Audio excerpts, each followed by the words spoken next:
gracias por acompañarnos el día de hoy en la tercera conferencia magistral de este primer encuentro de estudiantes organizado por el Observatorio Coyuntural Antropológico. El día de hoy le toca el turno a la lingüística y tenemos el honor de recibir a la doctora Susana Cuevas de la Dirección de Lingüística del Instituto Nacional de Antropología e Historia. Antes de darle la palabra, les voy a presentar a la doctora para quienes no tengan el gusto de conocerla, y posteriormente vamos a escuchar su conferencia titulada La lingüística y la antropología en la ENA. La doctora Susana Cuevas, desde hace algunas décadas, es profesora investigadora de la Dirección de Lingüística del Instituto Nacional de Antropología e Historia. Es miembro fundador e integrante del Consejo Editorial de la revista Dimensión Antropológica, también editada por el INA. Es miembro del Comité Asesor de LinguaPax Internacional. En cuanto a su formación, ella es licenciada en Antropología con especialidad en Lingüística y es maestra en Lingüística también por la Escuela Nacional de Antropología e Historia. En 1987 obtuvo el grado de doctora en Lingüística Antropológica por la State University of New York en Albany. Sus líneas de investigación se enfocan en la gramática didáctica del amuzgo de San Pedro Amuzgos, Oaxaca, cuentos y leyendas amuzgas, el cuerpo humano, su proyección semántica, incorporación y gramaticalización. Tiene una larga e importante trayectoria docente. Ha impartido diversos cursos en la ENA, en la Universidad Nacional Autónoma de México y en el Centro de Investigaciones y Estudios Superiores en Antropología Social, mejor conocido como CIESAS. Estos cursos han girado en torno a la lingüística general, a la lingüística descriptiva, fonología y etnolingüística. También ha sido coordinadora de la línea de investigación Lengua y Cultura del posgrado de Lingüística de la ENA. Su participación institucional es también de destacarse. Ha impartido, de 1989 a 2001, estuvo al frente de la Dirección de Lingüística del INA. Fue miembro del Comité de Redacción de la Declaración Universal de los Derechos Lingüísticos, así como del Comité Científico de Seguimiento. Participó en la Comisión de Asuntos Indígenas de la 68 legislatura de la Cámara de Diputados para la redacción de la Ley General de Derechos Lingüísticos de los Pueblos Indígenas de México.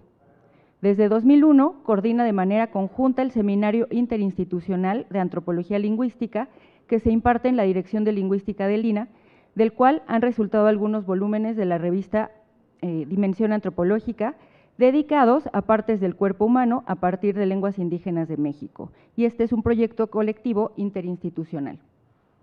Entre sus publicaciones podemos destacar Ley de Derechos Lingüísticos en México, disponible en LinguaPax Internacional, La lengua y la antropología para el conocimiento global del hombre, Homenaje a Leonardo Manrique, Fonología generativa del amuzgo, El mundo animal de los amuzgos, un método etnocientífico, entre muchas otras.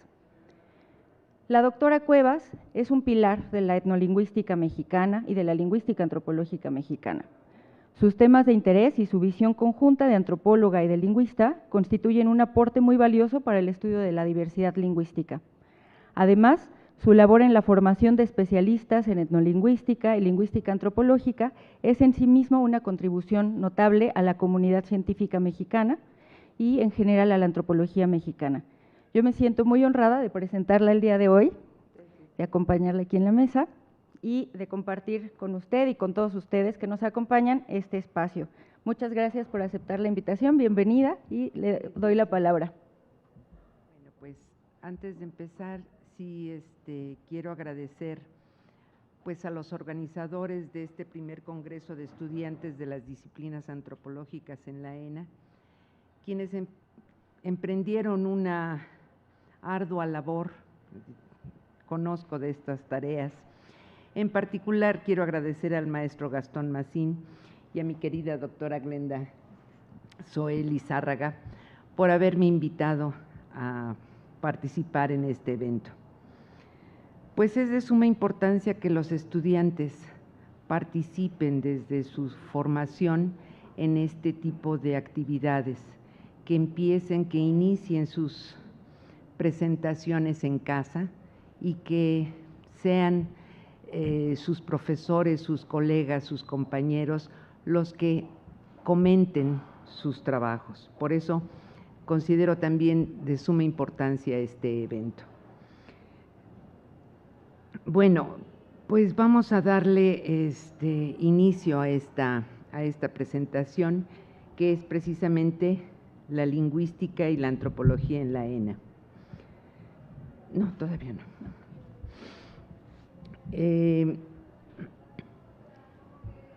Quiero hacer, para que se pueda entender el contexto de esta actividad que ya lo mencionó Glenda, de la antropología lingüística o la lingüística antropológica, cómo estas disciplinas que en la actualidad se encuentran separadas dentro de la Escuela Nacional de Antropología e Historia, comparten muchísimas metas, muchísimas metodologías y en general pues provienen de un mismo fin. Quiero hacer una muy breve historia y presentarles muy rápidamente la formación de esta Escuela Nacional de Antropología e Historia. Vamos a hacer un regreso en el tiempo a 1910. En aquel entonces se funda la Escuela Internacional de Arqueología y Etnologías Americanas. De esta escuela surge el doctor Manuel Gamio, quien crea en 1917 la Dirección de Antropología. De la Escuela Internacional de Arqueología y Etnología Americanas surge uno de los más destacados alumnos, precisamente el doctor Manuel Gamio. Esta Dirección de Antropología se puede considerar como el inicio, el antecedente egregio del Departamento de Monumentos, el cual posteriormente se transforma en 1939 en el Instituto Nacional de Antropología e Historia. Previo a esta etapa, en el año 1924, se destaca como alumno en arqueología el doctor Alfonso Caso, quien posteriormente pasa a ocupar el puesto de primer director del INAH. Quiero pensar que todos ustedes han oído estos nombres en algún momento de su historia. Bien, la figura del doctor Manuel Gamio es de importancia trascendental en el recorrido, ya que su profundo sentido de nacionalismo, plasmado en su importante labor tanto arqueológica como indigenista, lo llevó a plantear y acuñar los enfoques de la investigación original, con una visión integral.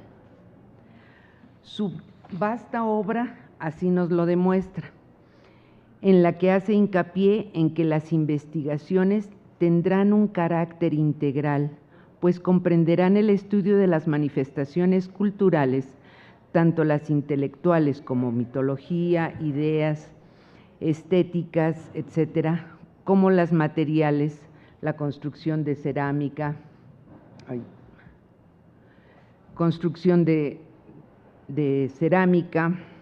implementos diversos, etcétera, el de los restos humanos, el de los restos animales y el del ambiente físico-biológico local.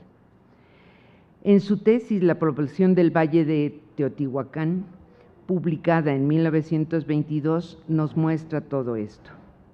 Está por demás decirlo que en esta concepción integradora se encuentran esas dos disciplinas que nos ocupan, la antropología y la lingüística. De 1909 a 1911 obtiene una beca para realizar estudios con Franz Boas en la Universidad de Columbia en Nueva York, donde, ya pasamos esto, donde dedica su tiempo a dos grandes pasiones, la arqueología hasta 1925 y el indigenismo a partir de ese año hasta su muerte en 1960. En 1916 lo nombran director de la Escuela Internacional de Arqueología y Etnología Americanas, cargo que desempeñó hasta 1920. Lo antecedieron en ese puesto grandes antropólogos como Edward Seller, Franz Boas, el mismo Franz Boas, y Alfred Tosser. De cierta forma, también Nicolás León le transmite a Manuel Gamio, dentro de sus enseñanzas, la concepción de una antropología integral. Aunque Nicolás León se dedicaba más a la antropología física, no podía dejar de lado la lingüística como base para sus estudios. También incluía la etnohistoria, la historia y pues se dedicaba básicamente a crónicas religiosas y al estudio de algunos códices. Franz Boas, considerado como padre de la antropología moderna en los Estados Unidos de Norteamérica, fue el director de la Escuela Internacional de Etnología y Arqueología Americanas durante los años 1911 y 1912. Insistió en la urgencia de registrar las lenguas nativas en el campo, con informantes nativos, según criterios de estudio que él mismo diseñó. Para 1940, las tres instituciones protagonistas, que son el Departamento de Antropología de la Escuela Nacional de Ciencias Biológicas, el Instituto Nacional de Antropología e Historia y la Facultad de Filosofía y Letras de la Universidad Nacional, firman un plan de cooperación que establece las carreras de Antropología Física, Arqueología, Etnología y Lingüística. Tanto en el Instituto Nacional de Antropología e Historia como en la escuela, en la ENA, se pretendía seguir los pasos del doctor Gamio, llevando a cabo investigaciones con una visión globalizadora de la antropología. Este aspecto era más notorio en la ENA, como lo podemos ver en los correspondientes planes y programas de estudio. Y además, porque tanto los maestros como los investigadores, que prácticamente eran los mismos,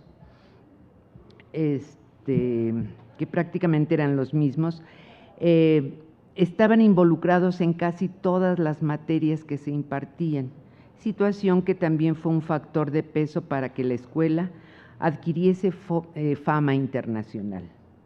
Ese plan de cooperación de las tres instituciones para crear las varias carreras de antropólogos da origen a esta escuela, a la Escuela Nacional de Antropología e Historia, que recibe este nombre a partir de 1942, año en el que pasa a formar parte ya directamente del Instituto Nacional de Antropología e Historia. Como vemos, esa idea globalizadora fue compartida por Boas y por muchos otros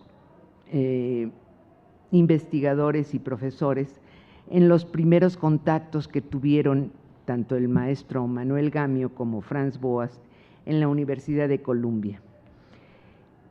La contribución directa de Boas en la lingüística la vemos plasmada en la introducción al Handbook of American Indian Languages, que fue publicado en 1911.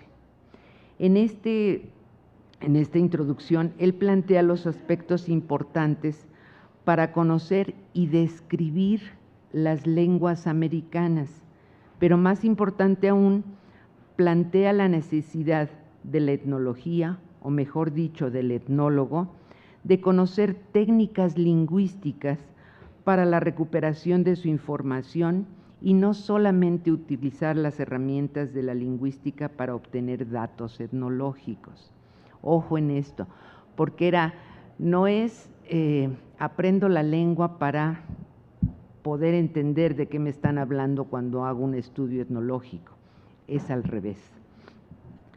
Bien, lo que Boas proponía era que el investigador debería grabar y al mismo tiempo registrar textos dictados por los hablantes nativos para que posteriormente los analizara lingüísticamente y así poder encontrar a través de esos elementos lingüísticos los datos etnográficos que anteriormente solo se recopilaban a través de la observación.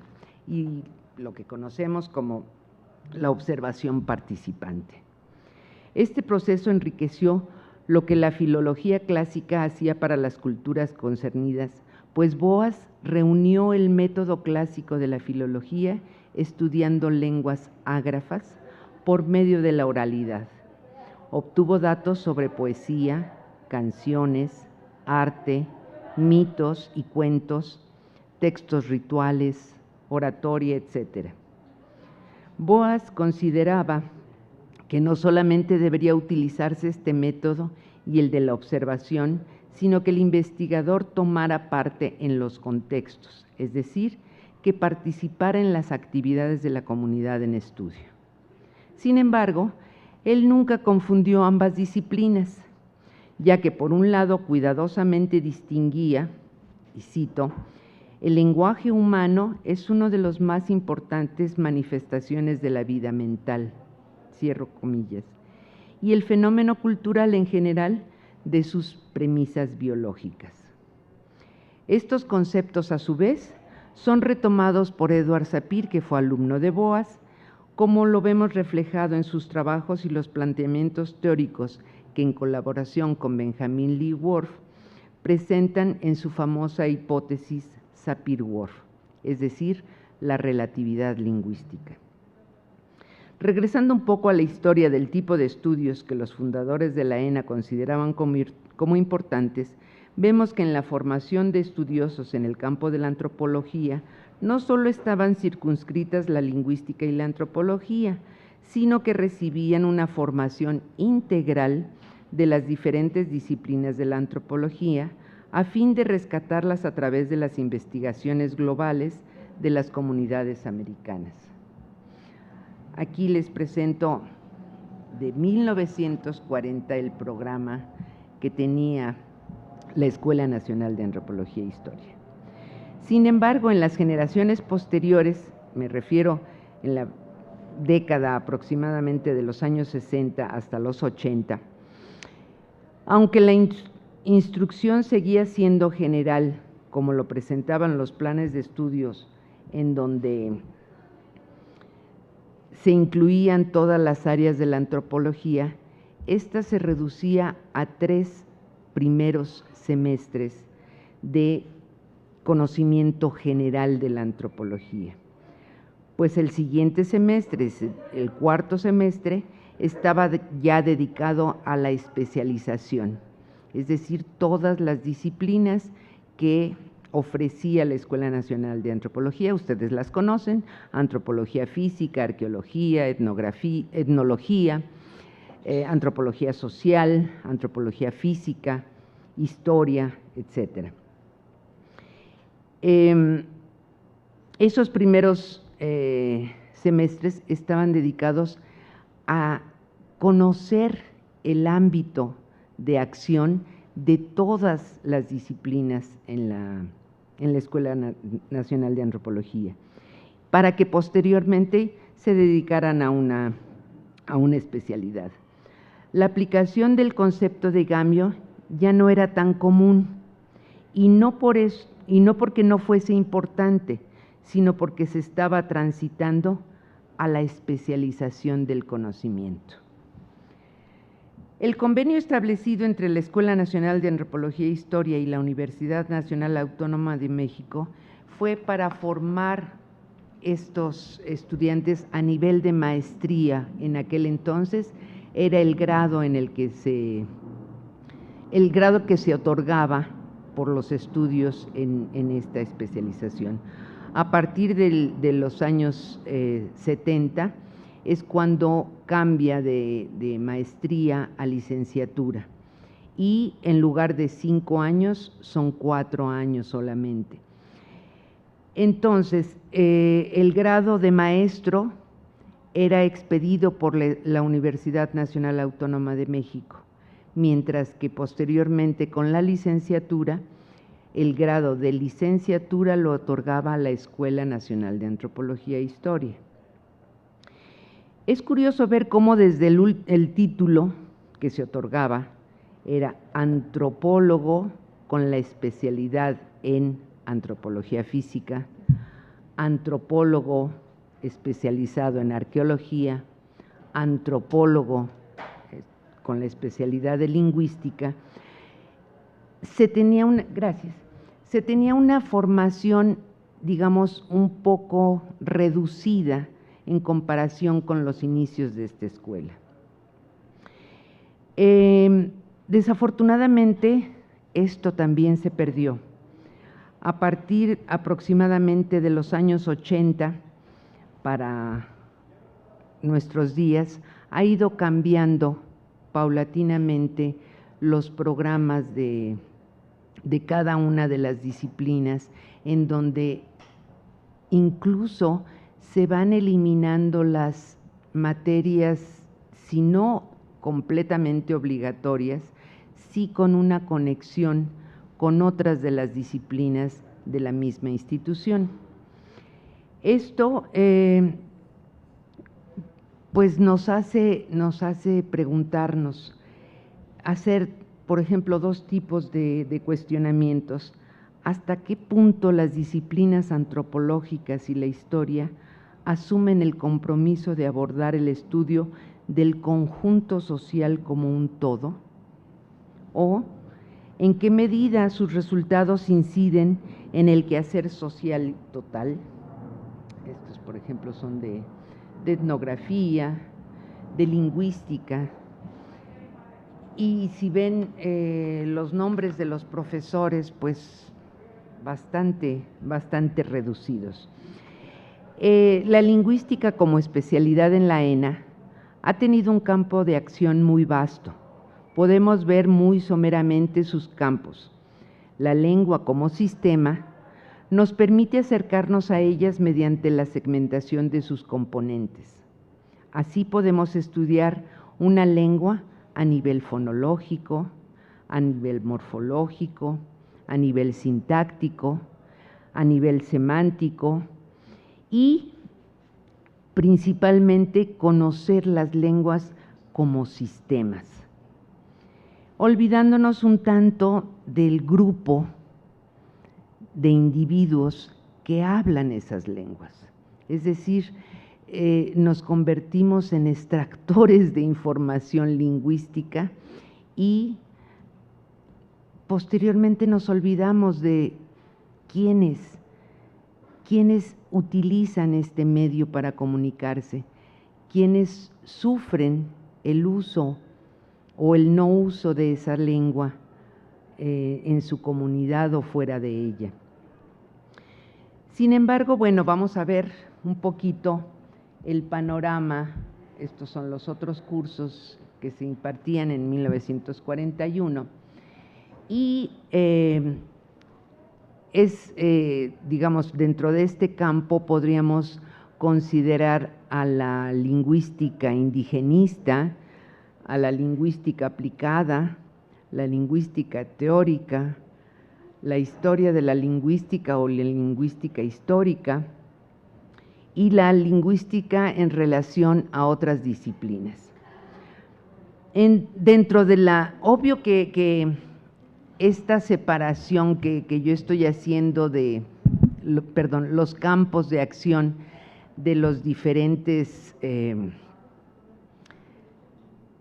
de las diferentes posibilidades de acción, de intervención de los lingüistas, no es, digamos, obligatorio, necesario, ni está dictado por la Escuela Nacional de Antropología e Historia. Sin embargo, esas son las posibilidades de acción que tienen los lingüistas al tener un título de lingüista.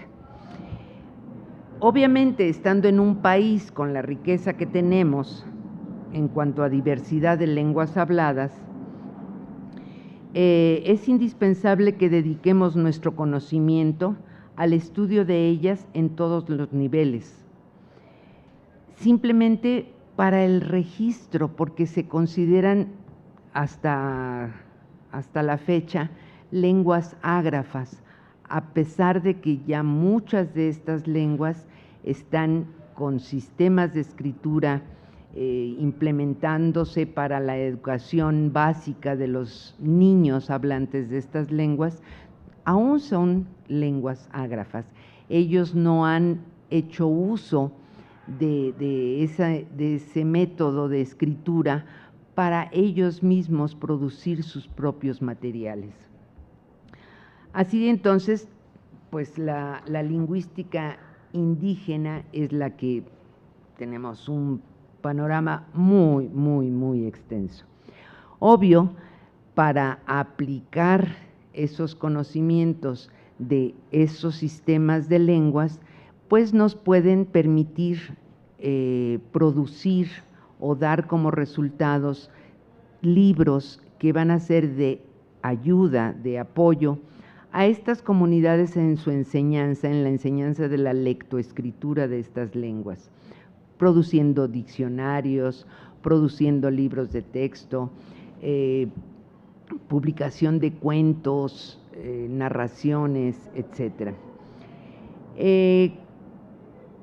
Sin embargo, para la aplicación de nuestros conocimientos como lingüistas, no es necesario o no es obligatorio dedicarnos a las lenguas indígenas, aunque sí sería un desperdicio tener tal riqueza y no, digamos, por un lado aprovecharlas como lingüistas y por otro lado aportar a las comunidades, aportar a la sociedad que son usuarios de estas lenguas. Sin embargo, dentro de nuestros conocimientos como lingüistas podemos tener aplicar el conocimiento del lenguaje como sistema de comunicación y los problemas que pueden existir al tener una afectación física a los individuos. Dedicarnos a las afasias, al estudio de las afasias, a las variaciones o las deficiencias que puedan tener las personas en un evento vascular cerebral, etcétera, etcétera, en donde puedan perder o el reconocimiento de los términos con los que se reconocen las entidades en nuestro entorno, o que puedan difícilmente producir estos elementos lingüísticos. Entonces, también podemos incursionar en el ámbito de la medicina. Otra de las líneas o ramas de la aplicación de la lingüística es nuestra aportación en la teoría.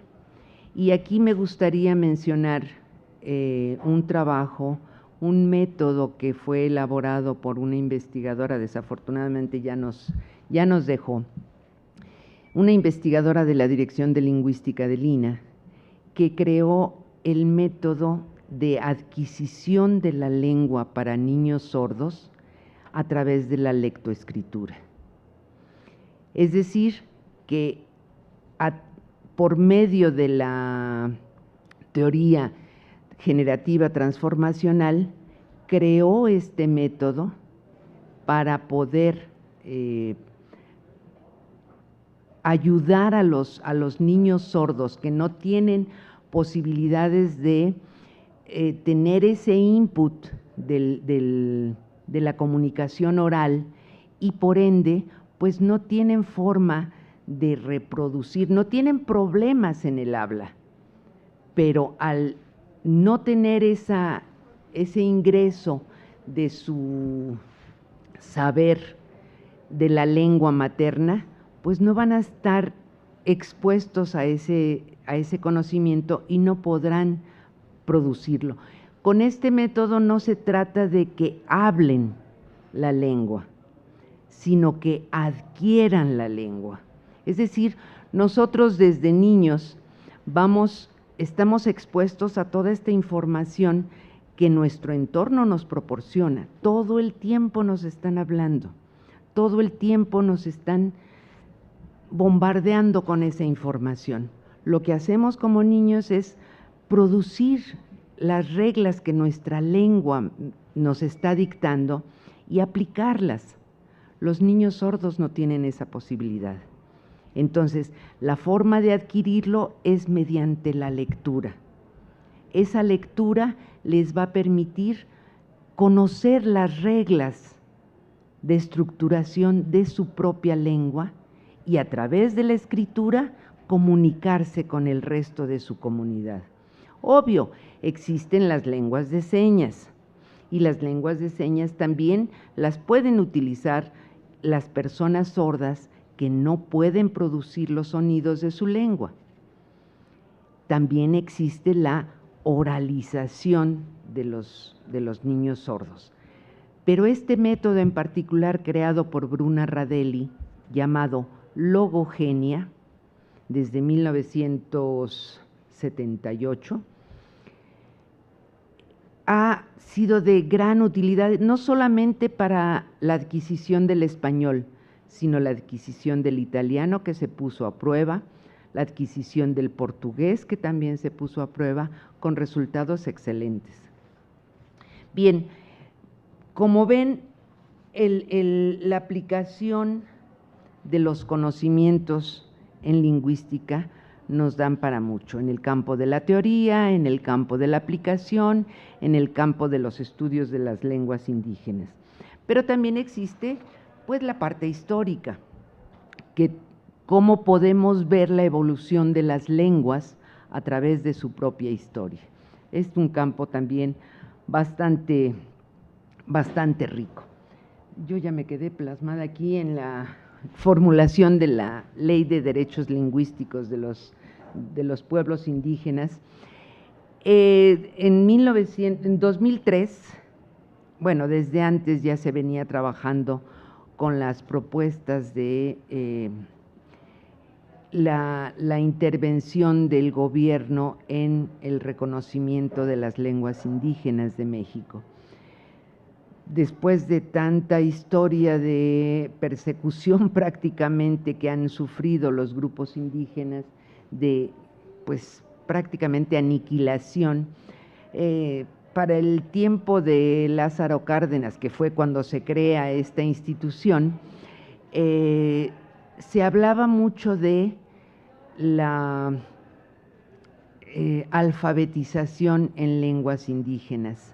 Desde entonces ya se hablaba de ello, pero en realidad lo que se hacía era que a través de hablantes de la lengua indígena, que los maestros de los niños de una comunidad en particular, pues era de preferencia que fueran hablantes nativos de esa lengua para inducir a los pequeños, no tanto al aprendizaje de su propia lengua, sino al llevarlos de manera muy fácil, muy transitable hacia el español.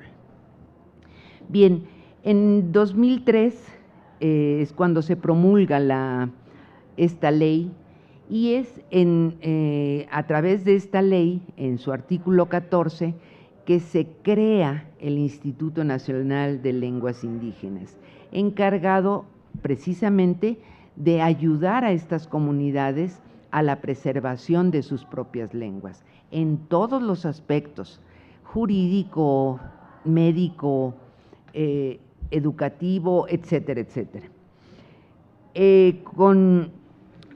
Con esto, los objetivos principales en el inicio de la creación de esta institución, el INALI, pues antes de eso se manejaba un número específico de lenguas existentes en el país, pero variaba un poco. Muchos hablaban de 62 lenguas, posteriormente no son 62, son 68, y no se tenía un conocimiento preciso, exacto, de este número de lenguas en México. Es con este instituto que se obliga a establecer un catálogo, precisamente para que a nivel gubernamental se les diera apoyos. Se tenían que reconocer a quiénes se les va a dar ese apoyo. Y entonces, tenían que reconocer tales lenguas, tales grupos, etc. Ellos hablan ya de 68 idiomas con 364 variantes. Variantes no de una sola, sino de las 68 lenguas que ellos reconocen. Y estas pertenecen a 11 familias lingüísticas.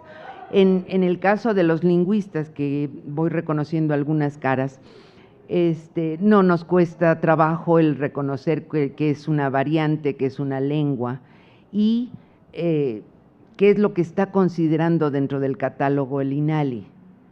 Estas variantes son formas de habla particular de ciertos grupos que son consideradas la misma lengua. Podríamos poner el ejemplo del español. Se habla español en México, se habla español en Argentina, se habla español en España, se habla español, bueno, en España le dicen castellano, pero es la misma lengua. Se habla español en Venezuela, etcétera, etcétera, etcétera. Cada una de ellas son variantes del español. Así en México tenemos muchas lenguas que tienen un número bastante considerable de variantes. Una de ellas, por ejemplo, es el zapoteco. El zapoteco y el mixteco, que son lenguas que se hablan en el estado de Oaxaca, tienen un número muy, muy considerable de variantes. Del náhuatl, todo mundo, el náhuatl es una de nuestras lenguas mayoritarias. ¿Cuál náhuatl? ¿El de Puebla? ¿El de Guerrero? ¿El de San Luis? ¿Cuál náhuatl? Cada uno tiene diferencias sustantivas que puede crear complicaciones en la comunicación entre un grupo de un lugar y el grupo de otro lugar, aunque sea la misma lengua. Y este conocimiento que ya nos puede ofrecer el INALI a través de sus de su catálogo, de la creación de su catálogo, estos son los 68 grupos lingüísticos. Eso que hablábamos antes de lenguas, son en realidad grupos de lenguas, grupos que reúnen un número específico de variedades. Aquí, por ejemplo, este mapa es cuando se hablaba de las 62 lenguas. Está tan pequeñito, es un póster grande. Sí lo podemos leer cuando es en póster. Aquí, en la línea de abajo, están los nombres de esas 62 lenguas. Pues obvio, aquí no lo van a poder leer, ni aunque se acerquen con lupa. Este otro, que es muy semejante, casi podríamos considerar que es el mismo mapa, pero con el registro de estas 68 idiomas o lenguas, que lo mismo aparecen en la parte inferior del póster, de la lámina, y con esas 364 lenguas indígenas se pudo reconocer, y por ley ya tenemos lenguas nacionales. Anteriormente ustedes dirían, pues estaba el español en la ley. Nunca se mencionó el español como lengua oficial o nacional. Por escrito no aparecía. Ahora, además de esas 364 lenguas, tenemos el español como lengua nacional. Entonces tenemos una lengua por día. Pónganse por favor a trabajar para que ese día lo podamos expresar en esa lengua. Bien, esta riqueza, como les decía yo, no la podemos no solo desperdiciar, no podemos voltear a otro lado y no apoyar a estas comunidades, porque recuerden, no son lenguas así como la nube en internet, nadie sabe dónde está la nube, qué nube, si es negra, si es blanca, si es gris, nadie sabe. Estas lenguas existen y hay muchísimas personas que hablan, que usan esa lengua para comunicarse. Desafortunadamente, algunas de ellas son tan pocos los hablantes que la utilizan, que ya están prácticamente perdidas, ya están, no se pueden recuperar, es decir, hay en algunas ocasiones hasta 2 generaciones que ni la entienden y mucho menos la hablan. Hay otras lenguas en donde la generación de entre abuelos y nietos, una generación de padres que la entienden, no la hablan, pero que entre nietos y abuelos se comunican perfectamente bien. Es decir, esa lengua se está recuperando, está volviendo a tener vida a través de sus hablantes. Es por eso que no podemos voltear la cara a otro lado y decir, pues, ok, sí me dedico a la teoría, pero también un apoyo a nuestras mismas comunidades.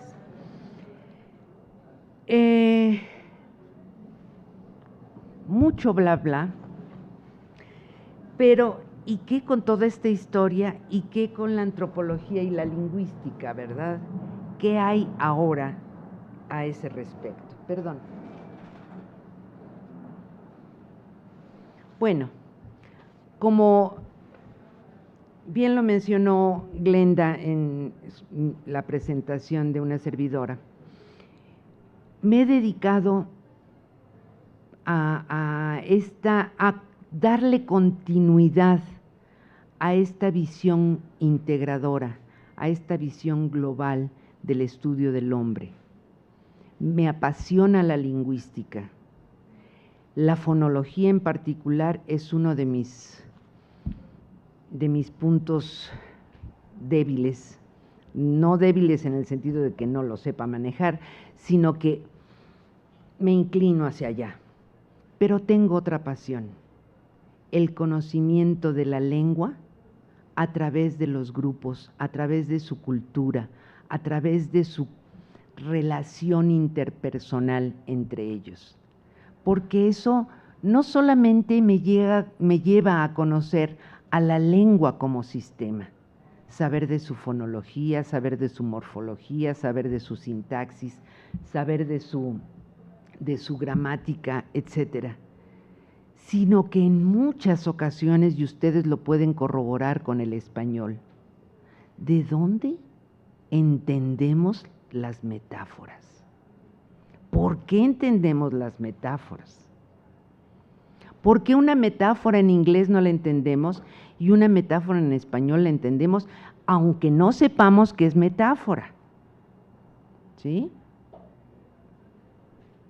¿Por qué, sin saber de dónde o por qué, si alguien nos dice, ¿me estás carburando?, entendemos? ¿Qué es eso de me carburas? Que seguramente es de otra generación, porque ya los carros no traen carburador, pero también podemos entender el hecho de que, pues a este chavo no le gira la ardilla. ¿Qué es eso? No le gira la ardilla. ¿Tiene una ardillita de mascota y le anda dando vueltas a su alrededor? ¿Qué entendemos con no le gira? ¿Qué entendemos porque me cayó el 20? Ese tipo de situaciones, el qué hay adentro de la cabeza de los hablantes y cómo se comunican, que no se ponen de acuerdo, porque nosotros podemos crear ahorita una metáfora y segurísimo que ustedes la van a entender. El esposo de mi hermana es un ancla para ella. ¿Qué es eso? ¿Qué están entendiendo ustedes? ¿O que no la deja mover? o que finalmente, también como decimos, sentó cabeza, agarró su cabeza y la puso en el asiento. ¿Qué es eso? ¿Cómo es que podemos entender ese tipo de comunicación que no es para nada agramatical? Estamos utilizando las reglas de nuestra lengua para hacer esas construcciones. Y esas construcciones que si sumamos el significado de una con el significado de otra, con el significado de otra, para nada nos dan ese resultado. ¿Qué es lo que pasa en nuestra cabeza? ¿Cómo es que a través de nuestro comportamiento en el grupo al que pertenecemos podemos comunicarnos, podemos entendernos, incluso hasta nuestra actitud, nuestra actuación con los demás puede ser rechazado sin decir una sola palabra, o puede ser rechazado oralmente a través de esos conocimientos que tenemos que, oye, ¿por qué te portas así? Pues, ¿qué tiene de malo? ¿No está escrito que no? No, no está escrito. Nuestras reglas gramaticales las podemos a lo mejor encontrar en un libro, la gramática del español. Pero, y ahí podemos encontrar todas las reglas de combinación de sustantivos, de verbos, de adjetivos, de adverbios, entre ellos cómo se combinan, cómo se relacionan. Pero tenemos un libro en donde estén marcadas las reglas de comportamiento, no.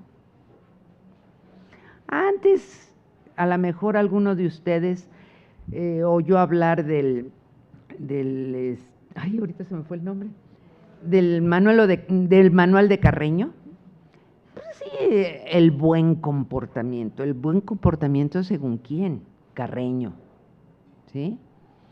Pero muchas de esas cosas la misma comunidad rechazaba. Bueno, no están escritas esas reglas, todas las tenemos aquí en nuestra cabeza, igual que un hablante nativo de una lengua no necesita leer una gramática de su propia lengua para poder hablar, para poder expresarse. Utiliza las reglas que ya tiene adentro de su cabeza.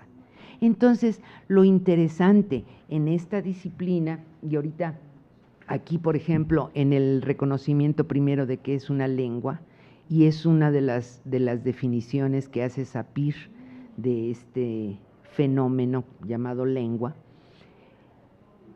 ¿cómo podemos conectar la lengua y la cultura de un grupo?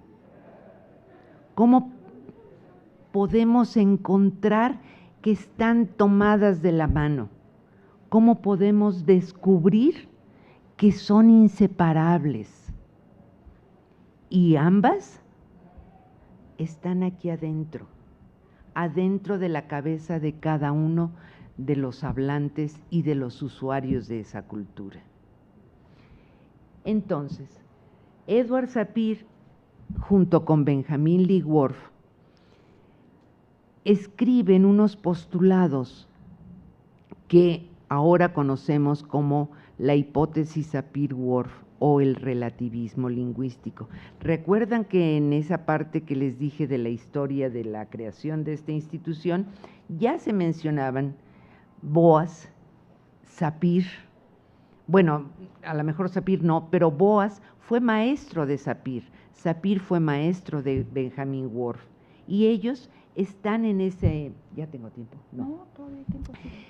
Están en esa misma tónica del estudio del hombre a nivel integral, pero ellos descubren que hay una relación intrínseca entre la lengua, la cultura y obviamente el pensamiento, porque todo pasa por ahí, todo está como tamiz en el cerebro de todos los individuos. Entonces, al tener la lengua como vehículo con el cual todos los individuos de un grupo social y cultural transmiten los conocimientos relativos a los componentes de su cultura. Cada grupo cultural utiliza su lengua de forma tal que en ella se ven reflejados los aspectos culturales. Es el medio con el cual transmitimos nuestra cultura. Y entonces ellos crean esta nueva disciplina llamada etnolingüística, etnociencia, lingüística antropológica, antropología lingüística. Ustedes pueden escuchar muchos de estos nombres y todos remiten a lo mismo, a una base teórica fundada en los planteamientos, en esta hipótesis del relativismo lingüístico. Estos dos personajes consideraban que, pues si bien todos los individuos en un momento determinado en cualquier parte del planeta comen, duermen, caminan, etcétera, lo hacen de la misma manera, digamos relativamente igual, la comunicación en relación a ello es totalmente diferente. No porque los términos en una lengua sean diferentes a los términos en otra, es decir, que utilicen unos sustantivos en una lengua y otros sustantivos en otra lengua, sino el ordenamiento de esos elementos para comunicar el cómo comen, cómo duermen, cómo platican, es una construcción totalmente diferente. Entonces, esto es lo que, a final de cuentas, en la etnolingüística o en la etnociencia, es el objeto de estudio, la meta de encontrar la relación entre la lengua, la cultura y el pensamiento. Esta nueva disciplina es la que, si bien anteriormente estaba como una materia dentro de la currícula de lingüística obligatoria, ahora ya no existe. Solamente existe a través del proyecto de investigación formativa. No es por echarme guayabazos, pero definitivamente no hay desde hace varios años quien se dedique a este tipo de estudios. Mi insistencia en esto es con el objetivo principal de que conozcan esto que estos estudiosos del siglo pasado y en sus inicios, muy en sus inicios, tenían esa visión de conjuntar, de estudiar al individuo en su totalidad. No le podemos quitar su pensamiento en cuanto a formas de construcciones. No le podemos quitar su pensamiento en cuanto a formas de relaciones sociales. No le podemos quitar su pensamiento en cuanto a muchas otras cosas que ellos están considerando. Entonces, desde mi perspectiva, es fundamental que tengamos nociones de la antropología, nociones de las otras disciplinas antropológicas, pero teniendo como fundamento, porque es básico, el lenguaje no podemos dejarlo de lado. Todo individuo se va a comunicar sí o sí, con una, con otra lengua. Se comunica, va a usar una lengua. Entonces, tener como fundamento la lingüística, el conocimiento de estoy entendiendo este sistema de comunicación, pero al mismo tiempo ese sistema de comunicación me permite llegar a los individuos en otros sentidos, en otros aspectos, en hacerles a la mejor conscientes o mantenerles en esa inconsciencia de por qué tal ritual, de por qué tal actividad cultural, de por qué tal danza, porque son inconscientes. Lo usamos y lo hacemos de manera inconsciente. Nos lo endosaron nuestros padres y los padres de nuestros padres. Nosotros obviamente también cambiamos esa cultura, no de un día para otro, sino en esa dinámica constante que tenemos en cuanto a relación con los demás individuos de nuestra comunidad. Tanto la lengua como la cultura son entidades vivas, entidades que están constantemente cambiando, entidades que tienen esa posibilidad de mostrarnos lo que les acabo de decir. ¿Me carburan o no me carburan? Va a decir, ¿y esta señora de qué nos está hablando? Pues no existen ya los carros con carburador, ¿cierto? Sin embargo, vemos cómo ha ido evolucionando tanto nuestra lengua como nuestra relación entre individuos. Hay una palabra que se me hace de lo más vacío y al mismo tiempo lleno de todo lo que puede existir. Güey. Con güey decimos hombre, mujer, ente, objeto y hasta muletilla. La utilizamos para todo. Bueno, no, yo no la yo no la acabo de usar, pero bueno.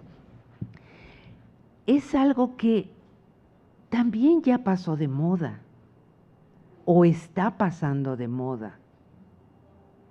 Ya hay otros términos que están supliendo estas entidades léxicas con las cuales nos comunicamos, con las cuales nos entendemos. ¿Cómo sabemos que si se está refiriendo a un hombre o a una mujer o a una cosa cuando la oímos?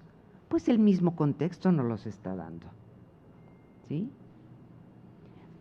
Pero ahí vemos cómo hay una serie de elementos léxicos, hay una serie de formas de estructuración de la lengua que podemos rastrear en el tiempo y ver que esa lengua que utilizamos, que sigue siendo la misma, ha ido cambiando.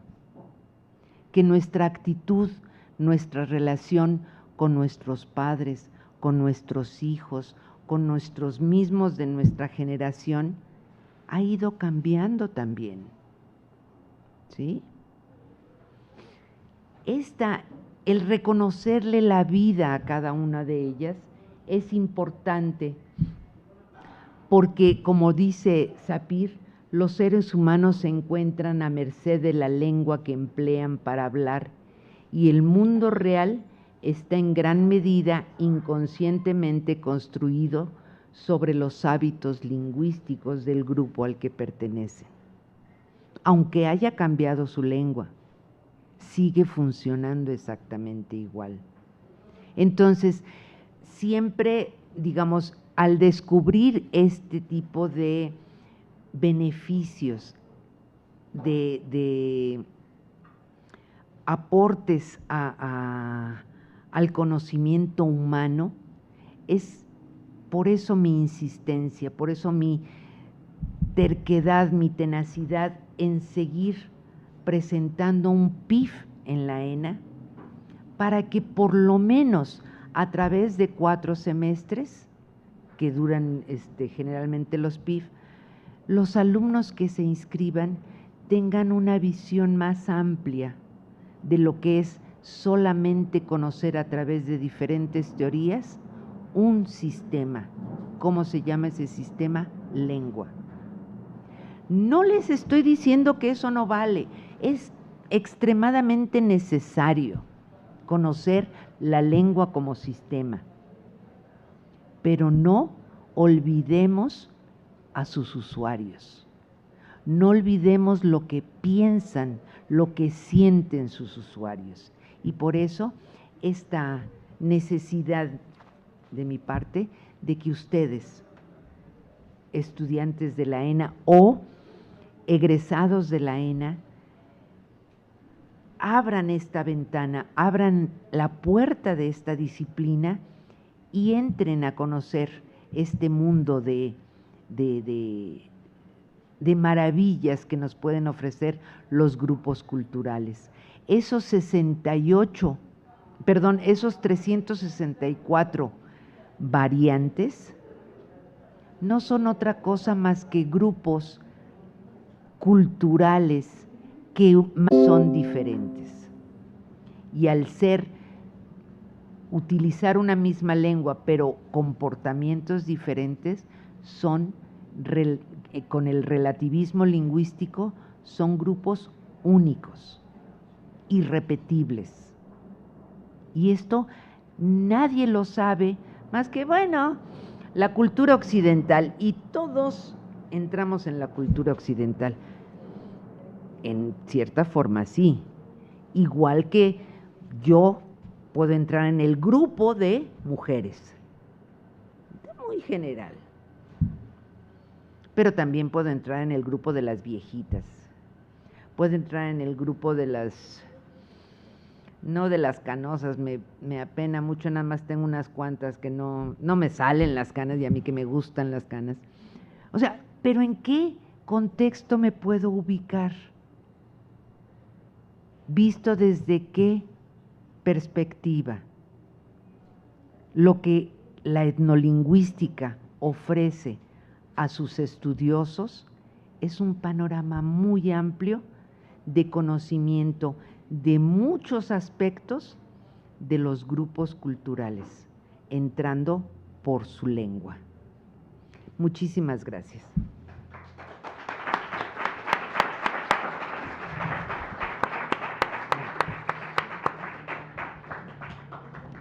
Muchísimas gracias a usted por esta magnífica conferencia, por este recorrido histórico que a muchos que trabajamos en la ENA, que salimos de la ENA, pues a lo mejor nos resulta desconocido, y siempre es muy grato escucharlo así a manera de relato, e ir atando cabos, ¿no?, que quedan sueltos a lo largo de nuestra formación y de nuestro ejercicio profesional.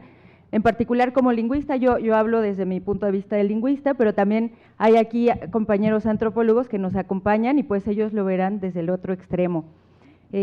Muchísimas gracias. Creo que nos hace poner la mirada, nos hace volver la mirada a un problema que siempre nos ha ocupado, pero del que nos hemos olvidado, ¿no?, que es esto que usted denomina como la idea globalizadora, un compromiso con la totalidad, una formación integral de antropólogos para el estudio de los fenómenos humanos, ¿no?, en su totalidad. Y pues en este sentido, creo que los aquí presentes, pues fuimos formados en la especialidad. Sí. Usted todavía alcanzó a ser formada en este modelo como panorámico, ¿no?, y quizá tenga una visión diferente a la que tenemos nosotros, y para nosotros, a mí me parece importante resaltar que, bueno, en esta especialización en la que nos manejamos, tenemos presente, sabemos que la lengua es una manifestación cultural, que es una más como de los sistemas culturales, es un sistema de signos y un sistema particular, ¿no?, de signos sociales, pero pocas veces logramos salir de este estudio de la lengua como sistema para dar el salto a comprender la cultura, ¿no? Y en ese sentido, pues su charla ha sido muy iluminadora y nos hace pensar en eso, ¿no?, que a pesar de que nos hayamos estacionado en el sistema, pues tenemos que abrir los ojos y ver qué otros aspectos del fenómeno humano estamos tocando. Y bueno, pues antes de seguir con este comentario, mejor abrimos el espacio para preguntas del público, claro, que seguramente tendrán muchas, comentarios, su participación es bienvenida. A ver, entonces, comenzamos por Emma y después con Amanda. Sí, pero creo que requieren el micrófono. Gracias. Buen día, y pues siempre es un gusto. ¿Sí me escuchan, verdad? Sí. Siempre es un gusto estar en la ENA. Yo trabajo en Chiapas, en la Universidad Autónoma de Chiapas, y no egresé de la ENA, pero considero a la ENA mi segunda escuela, porque aquí empecé como docente y aprendí muchísimo de lo que no aprendí de donde egresé, que no les digo ahorita, para no quemar, ¿no? Pero bueno, mencionaba usted, doctora, la relevancia de la lectoescritura, en este caso de la comunidad sorda, y yo quisiera poner a su consideración otro caso que yo estoy viendo como lingüista en Chiapas, en donde la realidad rebasó toda mi formación. Y es que al ser el único estado donde se registra vitalidad lingüística creciente en los últimos años, el único de la República, resulta que para estas lenguas mayenses, la comunidad está desinteresada totalmente en tener una norma. Dicen ellos, ya lo escribimos en el celular, con los mensajes de WhatsApp, en el correo, pues no estamos aislados, ¿no? Ya escribimos el tal, ya escribimos Tzotzil, ¿no? Sin embargo, lo que han pedido es el derecho a aprender la lectoescritura del español, porque están totalmente seguros de que el celtal y el Tzotzil no se va a perder jamás. Y esto por los modos de vida, ¿no? Entonces, aquí el fenómeno que quiero yo poner a su consideración es que lamentablemente lo habrán visto en las noticias, este surgimiento de, bueno, ya estaban, ¿no? Pero el arribo del narcotráfico, ¿no? A través de los grupos, pues es una movilización indígena. Claro. Y la base de organización política es la lengua, Tzotzil, celtal. Entonces, ante este panorama de alta vitalidad, uno como lingüista dice, bueno, qué paradoja, hay una alta vitalidad, pero el costo de eso es que la gente diga, la lectoescritura en español es un derecho aquí, y si no vienes a ayudarnos con eso, pues no eres bienvenido, ¿no? Es un panorama muy hostil, pero bueno, quería ponerlo a consideración de usted. Gracias.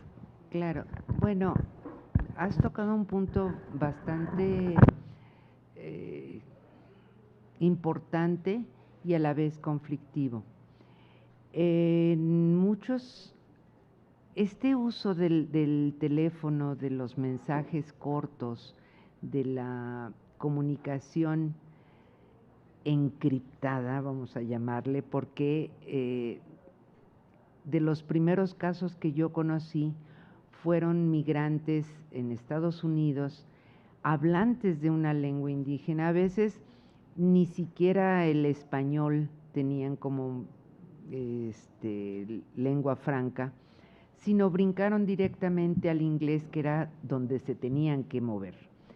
Pero al ser inmigrantes irregulares, tenían que mantener una comunicación con su comunidad, con sus familias, y a través del español, de los mensajes del español, pues podrían ser descubiertos. ¿Qué fue lo que hicieron? Se crearon su propia forma de escribir, porque no tenían, digamos, una norma de escritura de su propia lengua. Y eso les funcionó como medio de comunicación encriptado, porque nadie más conocía o el zapoteco, o el otomí, o el celtal, y de esa forma se podían comunicar fácilmente. El que tengan una norma de escritura, digamos que sí es una necesidad, a final de cuentas, para toda la comunidad, estar uniformados en ese sentido de comunicación. Pero quienes hacen la norma son los usuarios, los mismos que ponen en práctica, y mediante el uso es que se va a difundir y se va a hacer norma. Esto, lo que les mencionaba hace un momento de la vida de las lenguas, es esto. Nosotros le estamos dando esa vida. ¿Y cómo podemos evitar que siga, que ya, por ejemplo, con la presencia del INALI, pues se les está dando apoyo a las comunidades para preservar su lengua? En muchas ocasiones se consideraba, si se ponía en equilibrio con el español mediante la escritura, pues también nos estábamos engañando. Son lenguas ágrafas que en su oralidad han tenido toda la vida que tienen. Por principio de cuentas, más de 500 años que han resistido el embate del español. No han necesitado de la escritura para seguirse manteniendo fuertes. Son muchos otros factores los que hacen que la gente decida no usar más su lengua. Al perder una lengua no solamente perdemos un sistema de comunicación, perdemos rituales, perdemos danzas, no porque ya no se baile. ¿Cómo se transmite ese conocimiento de las danzas si la comunicación en nuestra lengua materna es más directa que a través de otra lengua que pues sí la usamos, pero a fuercitas? Entonces se van perdiendo ese tipo de cosas, pero no podemos como lingüistas o como servidores sociales obligar a la gente que la siga usando. Si ellos encuentran razones para dejar de hacerlo, lo van a hacer. Y después, como les mencionaba el ejemplo de las generaciones de abismo, los nietos o otras generaciones son las que se interesan por rescatarla y medianamente se puede ir otra vez equilibrando. Pero si no hay nadie más que quiera rescatarla, por mucho entusiasmo que tengan los lingüistas, los maestros bilingües, etcétera, etcétera, los hablantes la van a dejar de usar. Y en este caso, la obligación al revés de solo el español por una presencia de otros grupos totalmente violentos, pues obvio que regresamos ya no a la parte del posrevolucionarismo, sino estamos en otra situación social muy difícil. Y ahí sí, lastimosamente no podemos hacer mucho. Gracias. Amanda, te escuchamos.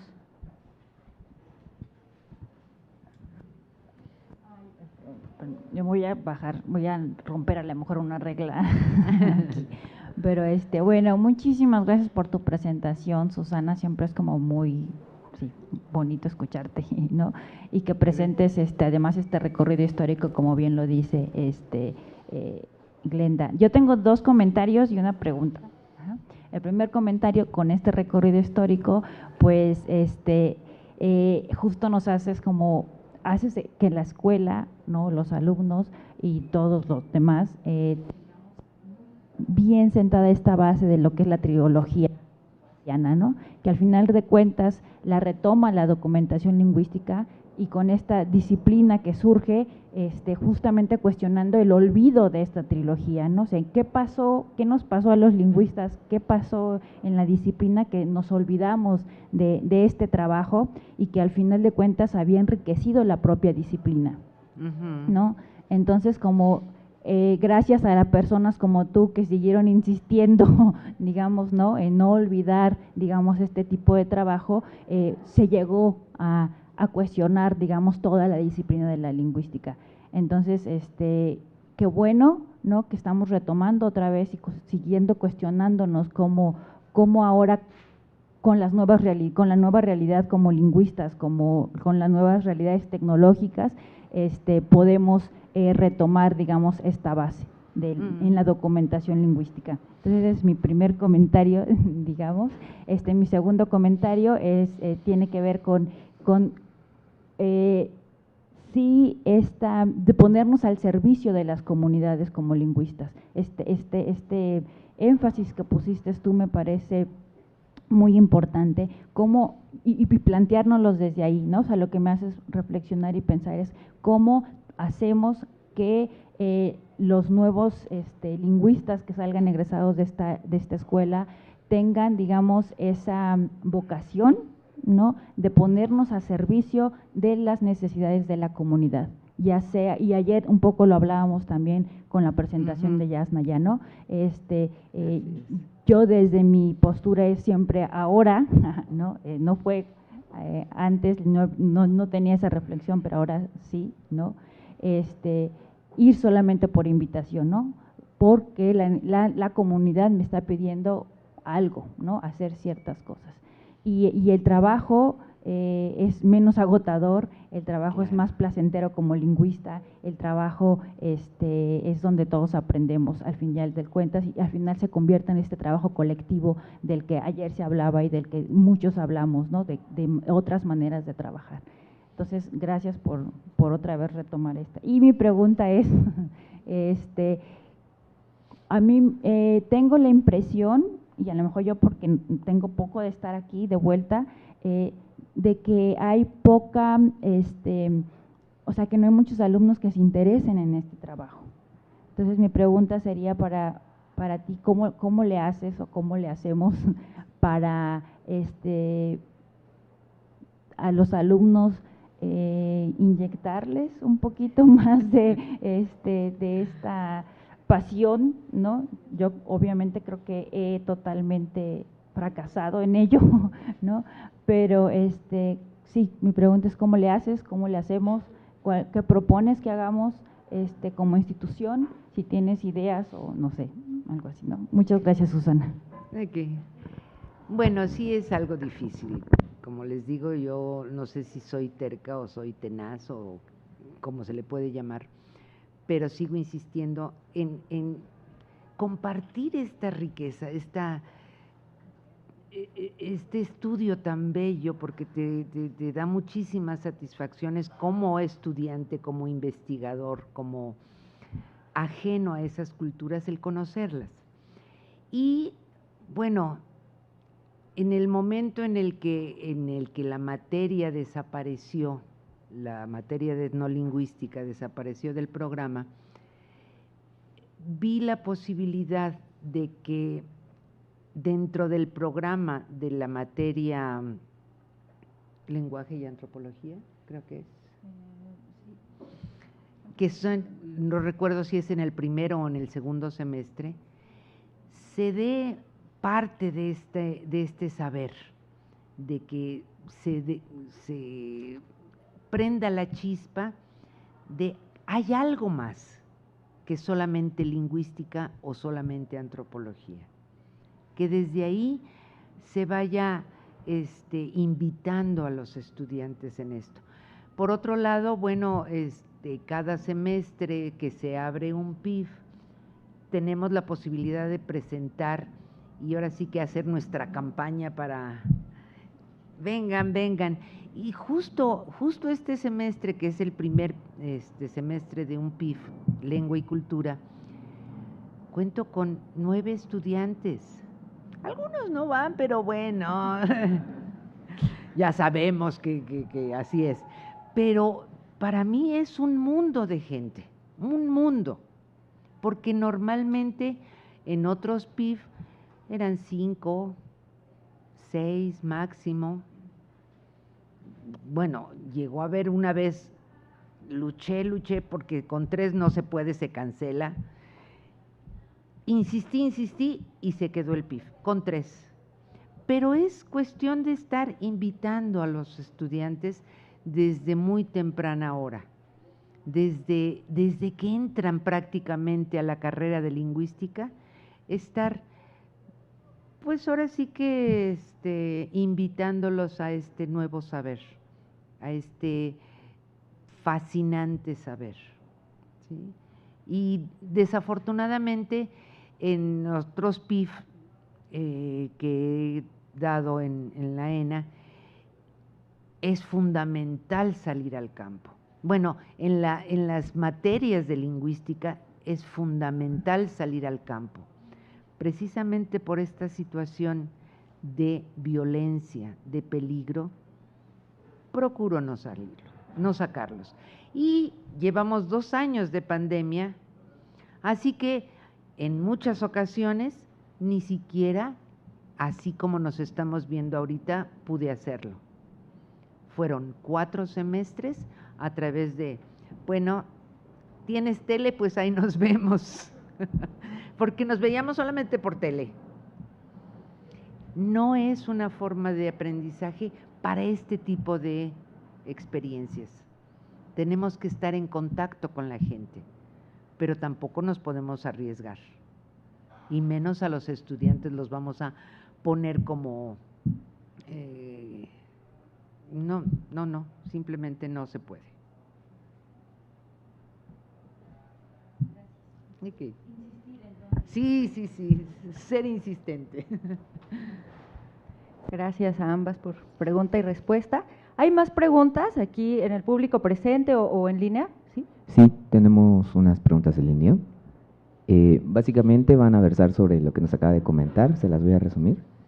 La primera es, desde su experiencia en campo y como mujer, debido a que desafortunadamente sufrimos más riesgos, ¿qué problemáticas se ha enfrentado y qué implicaciones ha tenido en sus investigaciones?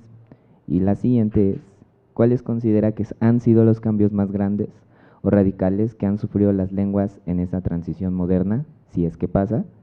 Y otra que tiene que ver de cómo usted invitaría a que justamente la comunidad estudiantil o la comunidad de lingüistas que están en formación se pudieran aproximar más justamente al interés en el campo de estudio, o más bien a estudiar, ¿no? Y correcto. Son todas. Ay, perdón, se las empezamos, repito. Sí. La primera es, desde su experiencia en campo y como mujer, ¿cuáles son las problemáticas a las que se ha enfrentado y qué implicaciones han tenido en sus investigaciones? Ok, la segunda es, ¿cuál considera que han sido los cambios más grandes o radicales que han sufrido las lenguas en esta transición, si es que pasa, moderna, en esta transición moderna? Ajá. Y la segunda es, ¿cómo usted invitaría a las nuevas generaciones de estudiantes a que se interesen más por el estudio desde la lingüística? Ok. Bueno, en cuanto a la invitación, vamos de atrás para adelante. En esta invitación es como les decía yo anteriormente, en estos inicios, en el primer semestre de la carrera, que vayan sabiendo de la existencia de otras, o sea, sí conocen las otras disciplinas cuando ingresan a la ENA, porque eligen una, o ya traen en su mente el llegar a esa disciplina, pero saben que en la Escuela Nacional de Antropología e Historia se ofrecen otras disciplinas. Bueno, que esas otras disciplinas las conozcan aunque sea de chispazo, y es ahí donde procuro que quien vaya a dar la materia, en mi caso, de lenguaje y antropología, que marque la pauta para este saber, que cuando menos, pues ahí lo oí, ahí me enteré, no me interesa, pero cuando menos ya lo oí. O despertar la curiosidad en los estudiantes para que puedan realmente entrar en esta otra dinámica. En cuanto a los cambios mayores en las lenguas, digamos las que ya tenían estas vistas a desaparecer, pues siguen en ese mismo proceso. A lo mejor se alentó ese proceso por la presencia de entidades ajenas a su comunidad, como son los mismos lingüistas, como son antropólogos, que se interesan por su lengua. Es decir, para ellos les resulta extraño decir, ¿a ellos les interesa? ¿Para qué? ¿Por qué? Ah, bueno, a lo mejor hay algo ahí que nos puede llamar. Ahora hay otra situación también, que con la creación del INALI, pues precisamente se han creado apoyos a las comunidades hablantes de una lengua. Digamos que hay también una parte de interés económico, un interés de bienestar, que los orilla a seguir manteniendo su lengua. Hay becas para los estudiantes que hablan lengua indígena, hay apoyos familiares para los que siguen utilizando su lengua, etcétera, etcétera. Las razones que sean no importan, lo importante es que sigan manteniendo las lenguas. Las que definitivamente los hablantes decidieron ya no usarla, pues no la van a usar, así de simple. Y aunque los nietos digan, ay abuelo, dime cómo se dice tal cosa en tu lengua, y estén transmitiendo ese saber, pues ya, es nada más unas cuantas palabras y no es comunicación completa. Y en la primer pregunta, en el campo como mujer, fue muy variado. O sea, yo empecé a asistir al campo precisamente con los amuzgos de San Pedro Amuzgos en Oaxaca, cuando tenía la friolera de 24 años. Uno, con el romanticismo de la antropología, ay, yo me voy a ir a la selva, yo me voy a ir al monte, yo me voy a ir aquí, yo me voy a ir allá. Procuraba, eso sí, no tener bandos, de que la comunidad me reconociera como partícipe de una actividad que la misma comunidad marcaba como divisoria. Entonces tenía contacto con unos y contacto con otros en los que estaba dividido la comunidad. Religiosa, ninguna.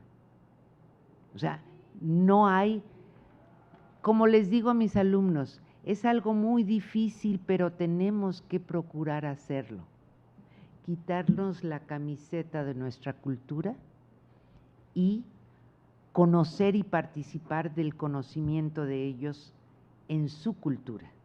O sea, no pertenezco a ningún partido político, que eso ya fue mucho después. En San Pedro Amuzgos, la elección era de gente de la comunidad sin partidos políticos, no existía el INE, no existía el IFE, no existían esas cosas. Los integrantes de la comunidad, sobre todo los viejos, eran los elegibles para la dirección de la comunidad, del pueblo. Cuando intervienen ya los partidos políticos, bueno, fue todo un caos, hubo muertos definitivamente, pero ahí sí también procurar no tomar partido, ser neutrales. Estoy con usted que es católica, estoy con usted que es protestante, estoy con usted que es testigo de Jehová, con todos estoy. No profeso ninguna religión para ellos. ¿Por qué? Porque precisamente tengo que ser aceptado, bueno, hacerles, darles la confianza de que a todos los puedo, con todos puedo comunicarme, con todos tengo algo que decir y todos tienen mucho que ofrecerme a mí. Y entonces, en ese sentido, como mujer o como individuo con ciertas tendencias, procuro, y ahí en esa neutralidad, hasta el género me quito. No soy ni hombre ni mujer. Participé en muchas reuniones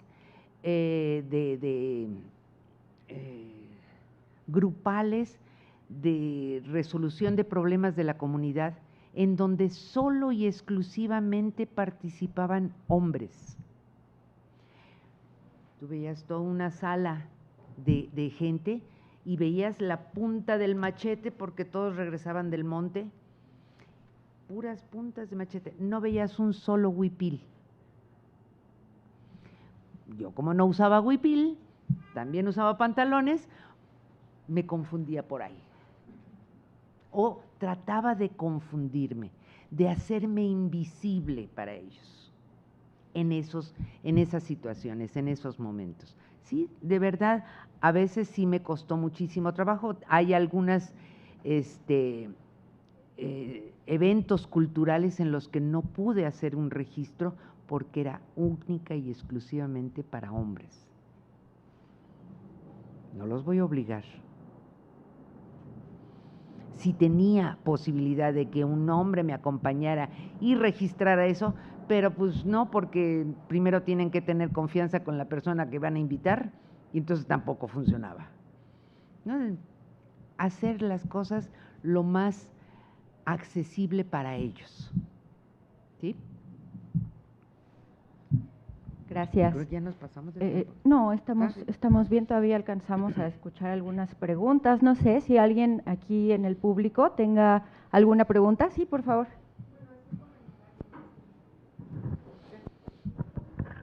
Gracias. Más bien es un comentario en relación a la charla. Creo que es muy importante y muy enriquecedor ver este perfil de estudiante integral, pero también porque de alguna manera aligera un poco la carga de ver el programa lingüístico tan estructurado y tan dedicado a ciertas materias o a cierto perfil de estudiante o de lingüista. Y también porque creo que un poco el asunto es que si las cosas en la escuela tenemos varias disciplinas, si la carrera que estás estudiando no te da el enfoque que quieres, puedes tomar materias de otra carrera. Y también porque siento que a veces el peso de esta estructura, de este plan, puede ser un poco la especialización a nivel individual, es un poco la muerte del conocimiento. Si uno se especializa solamente para ser bueno en una materia, definitivamente no va a abarcar o experienciar las cosas de manera integral. Y esto. Gracias. Ay, me dejas pensando. No podemos rechazar tampoco la especialización. Es importante la especialización, pero igual que es importante la especialización en nuestro terreno, que son ciencias sociales, y sobre todo la Escuela Nacional de Antropología e Historia. La antropología per se es el conocimiento de los grupos humanos. No podemos especializarnos al punto de, vamos a ver, la mu, el morfema mu de todas las lenguas. ¿Cómo para qué? O sea, sí es importante, sí nos puede arrojar resultados interesantes, pero para las comunidades, por ejemplo, les es de utilidad que su mu es muy parecido al mu de la otra lengua. No. Entonces, sí, no descartar la especialización, pero en nuestro campo tratar de combinar, porque el conocimiento de la lengua está involucrado con el conocimiento del individuo en una sociedad, en una cultura. ¿Sí? Gracias. Pues aprovechando este comentario, yo no quisiera que termináramos esta sesión sin preguntarle su visión al respecto, porque, bueno, en mi experiencia, en la formación como lingüista y también como docente, me he encontrado con dos posturas aparentemente opuestas que convergen justamente en esta visión integradora. Hay quienes toman una postura de rechazo, por ejemplo, hacia lo antropológico, porque es laxo, a lo mejor, porque es subjetivo, y pues tienen un interés por lo que se ha denominado lingüística pura y dura, ¿no? El estudio así del sistema, y eso es lo que nos va a guiar a la verdad. Pero por otra parte, tenemos quienes dicen, justo, ¿para qué sirve eso? ¿De qué me sirve saber que la lengua tiene tales fonemas o que tiene complejidad laríngea o que tiene este morfema que se parece al de la otra lengua? ¿No? O sea, como que esa lingüística pura y dura, pues en realidad no nos habla mucho, no nos ayuda mucho a conocer al ser humano. Y pues en su experiencia, usted comenzó con estudios sobre fonología, también ya nos reveló, nos confesó que es su debilidad. Sí. Y de ahí siguió su camino hacia el ejercicio profesional por el que la mayoría de nosotros la conoce, que es la etnolingüística. ¿Cómo fue ese transitar, como de la lingüística pura y dura a la cultura, ese paso de la lengua a la cultura?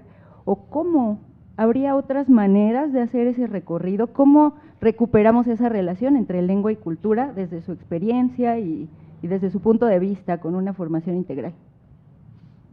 Bueno, antes que otra cosa, igual que me han hecho esa pregunta cuando estoy difundiendo el PIF, los alumnos dicen, bueno, pero ustedes no hacen lingüística dura. Y entonces digo, si están hablando de lingüística dura, tiene que haber una lingüística blanda. ¿Cuál es la lingüística blanda o suavecita? De hecho, sí, yo precisamente para poderme adentrar al conocimiento de los amuzgos, porque los amuzgos fueron, ahora sí que, mi grupo predilecto. Pero para poder llegar a ese conocimiento, pues tenía que saber la lengua. Y para conocer la lengua, pues inicié con la fonología. Ahorita estoy tratando de terminar, es algo que es difícil, o sea, ya tengo la gramática de la lengua, pero lo que estoy elaborando es una gramática didáctica para la comunidad, una gramática didáctica que utilicen los hablantes, que utilicen los maestros que enseñan sistemáticamente la lengua en la escuela, la puedan utilizar.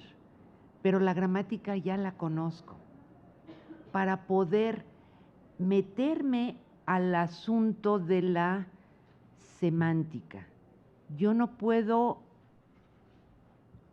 ahora sí que confiar en que lo que me están respondiendo o lo que me están comunicando los usuarios de esta lengua que manejan una cultura, si yo no la estoy entendiendo, me pueden decir cualquier cosa y la tengo que creer porque viene de ellos.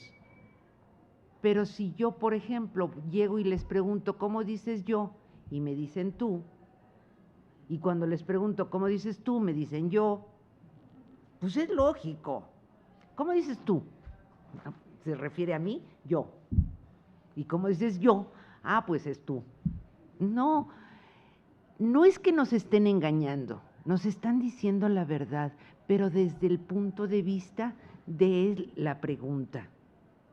Entonces, en la etnolingüística, en la etnociencia, a diferencia de las especializaciones de la lingüística, que nos podemos dedicar exclusivamente a la teoría generativa, yo, por ejemplo, mi tesis de licenciatura fue la aplicación de la teoría generativa transformacional en la fonología del amuzgo, que es establecer las reglas que permiten la combinación de los sonidos. Es aplicar un conocimiento que tuve, porque en ese momento estaba en boga la transformacional, antes de generativa era transformacional, y pues bueno, vamos a probarla, pero ya en algo que a mí me interesa conocer, la lengua amuzga. Pero no me quedé con la fonología, porque los datos que me proporcionan, como decía Boas, es recopilar textos completos. Primero, ¿cómo los voy a seccionar? Un chorizo de sonidos, es una oración, es una frase, es una palabra, ¿qué es? Y entonces, a través de mis conocimientos para identificar el sistema de la lengua, tengo que meterme en la fonología, tengo que meterme en la morfología, tengo que meterme en la sintaxis para poder llegar a la verdadera semántica, al significado que es, a final de cuentas, lo que me interesa, porque en los significados están transmitiendo su cultura. Los significados de las palabras, los significados de las estructuras son los significados de su comportamiento, lo que transmiten cotidianamente entre ellos. Entonces, en la etnolingüística no hay lingüística blanda y sí muy dura, porque ahí intervienen todos los niveles de la lengua, todos. No podemos dejar de lado alguno, porque a lo mejor por ahí se nos pueden escapar los significados, que es la meta principal de la etnolingüística, porque en los significados está la relación lengua-cultura, lo que traemos adentro de nuestras cabecitas. Lo que les decía hace un momento, ¿cómo es que entendemos una metáfora? Pues porque son significados que en la lengua los podemos analizar. Y si nosotros vemos, le gira la ardilla o no le gira la ardilla, gramaticalmente es correcta. No le gira es una negación de una acción. La ardilla no le gira. ¿A quién? A él. ¿Cuál es el significado de esto? Yo, si no conociera la lengua y no conociera la construcción metafórica, diría es agramatical. No puede haber que le gire la ardilla. Es lo mismo que decir los insecticidas mataron, perdón, los mosquitos mataron a los insecticidas. Pues, gramaticalmente está bien construida, pero sabemos que ese verbo matar no lo puede usar una entidad no viva. ¿Sí? O sea, ¿quién puede matar? O sea, una bomba mata a gente, pero no la bomba solita estalló, sino hay una entidad que provoca que esa bomba estalle. ¿Sí? Los insecticidas no pueden matar a los mosquitos. Digo, ay, ¿por qué al revés? Los mosquitos no pueden matar a los insecticidas, porque los insecticidas no tienen vida. ¿Cómo van a matar algo que no tiene vida? Si no tenemos el conocimiento de todos los niveles de la lengua, no podemos apreciar este conocimiento cultural que maneja la comunidad. Por eso, en lingüística, en etnolingüística, no hay lingüística blanda, no hay lingüística dura. Hay niveles de lingüística que se tienen que analizar para entender las expresiones de la comunicación cultural. Muchas gracias. Tenemos todavía algunos minutos para escuchar más preguntas. Sí, Carlos, por favor. A veces creo que, tanto desde parte de los lingüistas como desde los antropólogos, se ven como polos opuestos, ¿no? Como la lingüística muy estructurada, muy formal, muy objetiva, y la antropología como completamente subjetiva, viajada y todo lo demás. Sé que no, pero más que preguntas, anécdota, no es cierto. Cuando yo tomaba antropología y entré, mi maestra fue de antropología fue como la que me puso en contra, porque me dijo, ay no, tú tienes cara de generativista, vete a la UAM. Y creo que tenía razón, ¿verdad? Pero más allá de eso, a veces siento que en el ámbito de la ENA, hablando tanto como estudiante que fui como maestro, se ve la antropología como el patito feo o como la opción secundaria si el análisis gramatical no se da o no me parece interesante. Y creo que durante mucho tiempo yo y tal vez otros conocidos sostenemos ese prejuicio, ¿no? Pero conforme fui avanzando, me di cuenta que hay estudios antropológicos bastante interesantes, como Levinson, Slovin. De hecho, incluso, no sé, pensando en esta escala de empatía de Silberman, no se le puede haber llegado desde otro lado más que por la antropología. Y por ahí va mi pregunta, que creo que ya se respondió parcialmente. Cuando hablamos de etnolingüística, de antropología lingüística, es necesario aclarar. Se trata de hacer lingüística con un enfoque antropológico más asociado a la antropología, etnológico, observación participante y tal, o más bien es la concepción y la explicación de fenómenos lingüísticos a partir de principios antropológicos. Creo que ese es mi...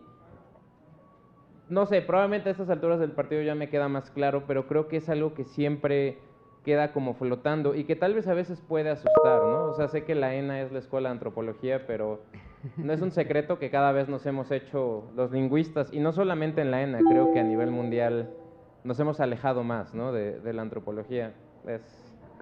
Creo que por ahí va la pregunta. Bien, bueno, voy a tratar de responderla tratando de jalar gente a mi molino. No,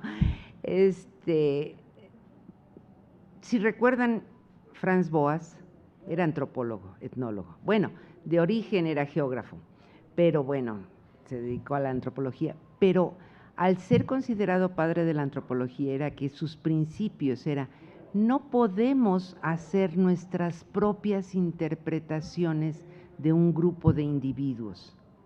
Tenemos que tener bases, tenemos que tener elementos, herramientas que nos permitan corroborar que lo que nosotros estamos exponiendo es la realidad para ese grupo y no de otra forma.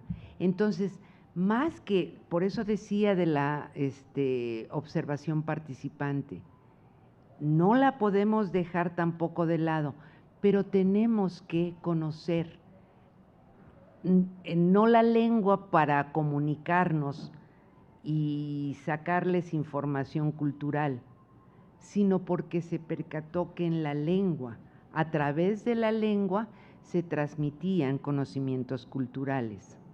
Entonces, del mismo modo se percató que la lengua es un sistema. Él también consideraba a la cultura como un sistema.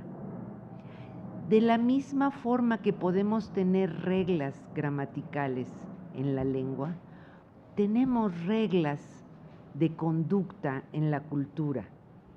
Entonces, equilibró este sistema lingüístico y este sistema cultural de un mismo grupo de individuos, y que al conocer un sistema te permite adentrarte en el otro sistema y entender el otro sistema, explicar el otro sistema. En este sentido, ambos se están apoyando. O sea, para explicar el sistema de la lengua, me apoyo en el conocimiento cultural.